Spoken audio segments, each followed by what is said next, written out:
나이 들면서 눈물이 많아지셨나요? 이유도 모르게 광고를 보다가, 손주 얼굴을 보다가, 혼자 밥을 먹다가, 창밖을 바라보다가, 그리고 그 눈물을 들키지 않으려고 얼른 닦으셨나요? 내가 약해졌나 싶어서, 예전엔 이러지 않았는데 싶어서, 오늘 딱 한 가지만 말씀드릴게요. 그 눈물 참지 마세요. 뇌과학적으로 참는 게 훨씬 더 나쁩니다. 눈물 안에는 스트레스 호르몬이 들어 있습니다. 흘릴 때 몸 밖으로 나갑니다. 참으면 그대로 쌓입니다. 면역이 무너지고, 잠이 얕아지고, 몸이 버팁니다. 그리고 놀라운 것이 있습니다. 3000년 전, 한 왕이 이것을 이미 알고 있었습니다. 뇌과학이라는 단어도 없던 시절에 현대 과학이 밝혀낸 것과 정확히 같은 방식으로 자신의 눈물을 다뤘습니다. 그 사람이 누구인지, 그리고 그가 남긴 말이 오늘 우리에게 어떻게 닿는지 지금부터 함께 들어가 보겠습니다. 이 채널에서는 매주 이런 이야기를 나눕니다. 뇌과학이기도 하고 오래된 지혜이기도 한 이야기들. 구독 버튼 한 번만 눌러주세요. 먼저 뇌 이야기를 잠깐 드리겠습니다. 우리 뇌 안에 편도체라는 부분이 있습니다. 아몬드 모양의 아주 작은 부위인데 감정을 처리하는 중추입니다. 공포, 슬픔, 기쁨, 분노, 이런 감정들이 모두 이 편도체를 통해 처리됩니다. 그런데 나이가 들수록 이 편도체가 더 예민해집니다. 젊을 때는 전두엽이 편도체를 강하게 눌러줍니다. 이성이 감정을 통제하는 것입니다. 그런데 중년을 넘어가면서 전두엽의 억제 기능이 조금씩 느슨해집니다. 감정이 더 빠르게, 더 강하게 올라옵니다. 억누르기 전에 눈물이 먼저 나오는 것입니다. 그게 나이 들면서 눈물이 많아지는 뇌과학적 이유입니다. 그런데 여기서 중요한 것이 있습니다. 이것은 뇌가 망가지는 과정이 아닙니다. 오히려 뇌가 더 정직해지는 과정입니다. 수십 년 동안 억눌러 왔던 감정들을 뇌가 이제 솔직하게 드러내기 시작하는 것입니다. 그리고 그 눈물을 어떻게 대하느냐에 따라 뇌의 건강이 달라진다는 연구 결과가 있습니다.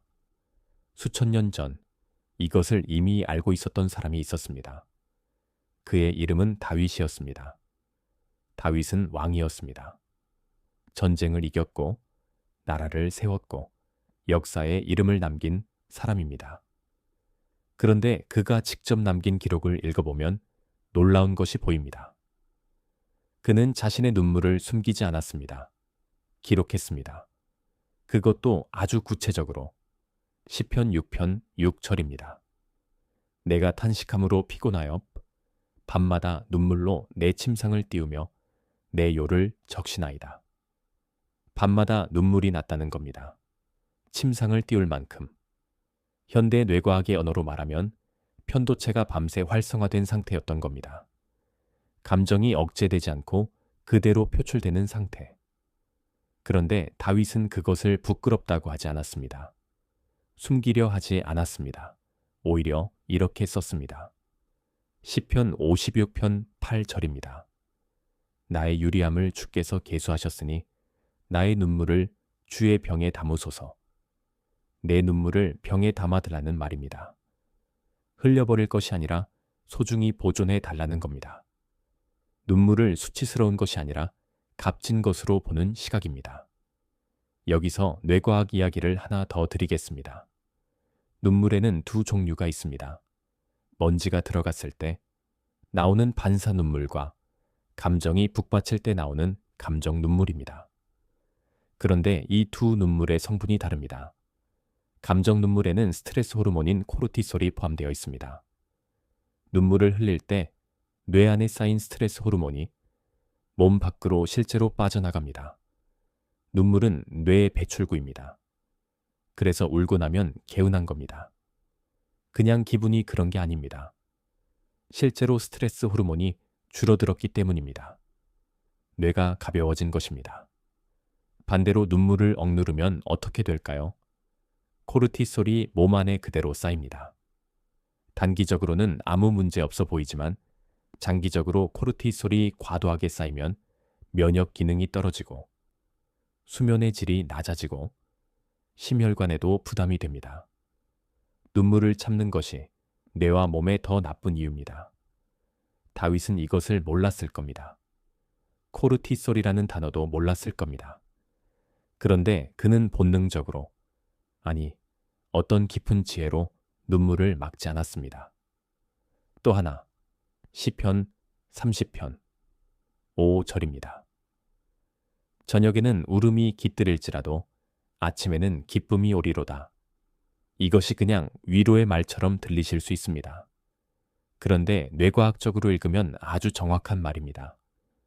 뇌과학 연구에 따르면 감정의 파도는 평균 90초 안에 정점을 찍고 내려옵니다. 감정을 억누르지 않고 그냥 흘려보내면 90초 안에 뇌가 스스로 안정을 찾기 시작합니다. 저녁에 울었어도 아침에는 기쁨이 온다는 말이 단순한 희망이 아니라 뇌의 실제 작동 방식과 일치하는 말입니다. 다윗은 참지 않았습니다. 흘렸습니다. 그리고 아침을 맞았습니다. 그런데 다윗의 이야기에서 한 가지 더 중요한 것이 있습니다. 그는 눈물을 흘리되 그 눈물 안에서 무언가를 놓지 않았습니다. 시편을 읽다 보면 이런 패턴이 반복됩니다.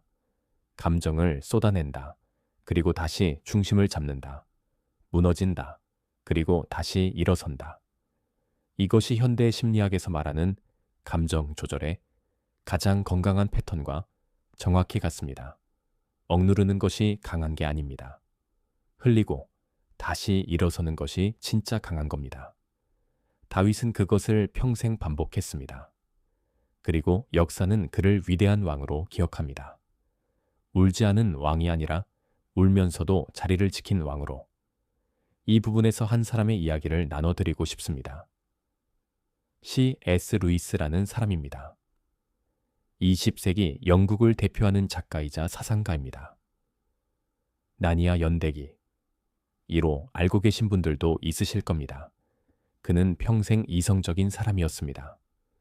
논리를 중시하고 감정보다 이성을 앞세우는 사람이었습니다.